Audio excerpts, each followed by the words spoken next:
Hello, my name is Clayton Parker Black, and I'll be comparing the concepts of a novel ecosystem and the concept of rewilding. I'll be giving my definition and a couple examples. Okay, so to start, I'll be talking about the rewilding video. It was a TED Talk and my personal view on it. So I really enjoy talking about this topic because I think it is very relevant and something we need to do a lot more of. So I like that in the video, George Monbiot, that's the speaker in the TED Talk. I don't know how to say his last name exactly. He talks about how wolves have gotten reintroduced into a national park, and how once these wolves got reintroduced, it kept other animals from going into certain areas, and how these areas started to grow back to their natural state because these wolves, wolves are very dominant, and they kept a lot of different deer, elk, rabbits, and all that stuff out of this one certain area, and that area started just thriving again. And then he also goes into detail about how a river got changed paths, and how after that happened, it helped whatever part of that ecosystem it was once at. So in my own words, I would describe rewilding as a way of turning something back to its original form. So turning something back to what it once was before either humans or animals changed or destroyed it.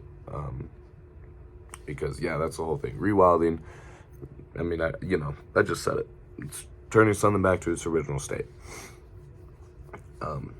Because we as humans, we're very destructive. And we like to change a lot of that originality and what some of our land once was. And make it not very good for the environment anymore like it was. And so that's why I love this topic so much, is because it's helping our environment so much, and it's something that a lot of people need to know more about, and I feel like a lot of people don't. Because I just learned about it this semester, and now I love it. So now I'll talk about a novel ecosystem. A novel ecosystem is pretty much something that is man-made. So we pretty much live in a novel ecosystem.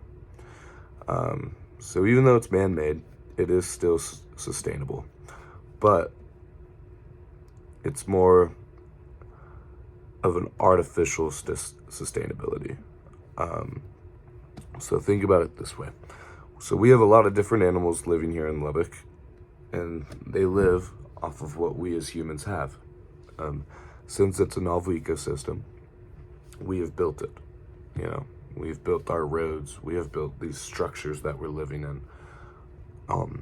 But it's still an ecosystem because we still have planted grass. We still have planted flowers. We have trees. We have all that. We have water still. So we're still sustainable, but we have made that. And so where I'm going with the animals and different stuff like that is they're living off of kind of what we have given them. We have a lot of people, they like to litter and like to throw stuff out of their car, different food, different stuff like that. We have big dumpsters, and these animals live off what we have. So they're eating our scraps. They're eating whatever people throw out the window, stuff like that. And that's how they're living, because they're living in a concrete jungle pretty much. Instead of being out in the wild like they once were. So that's kind of a novel ecosystem. I feel like a novel ecosystem is it's kind of hard to describe. But I would honestly say rewilding is almost a way of changing these novel ecosystems back to what it once was, if that made any sense. So, thank you.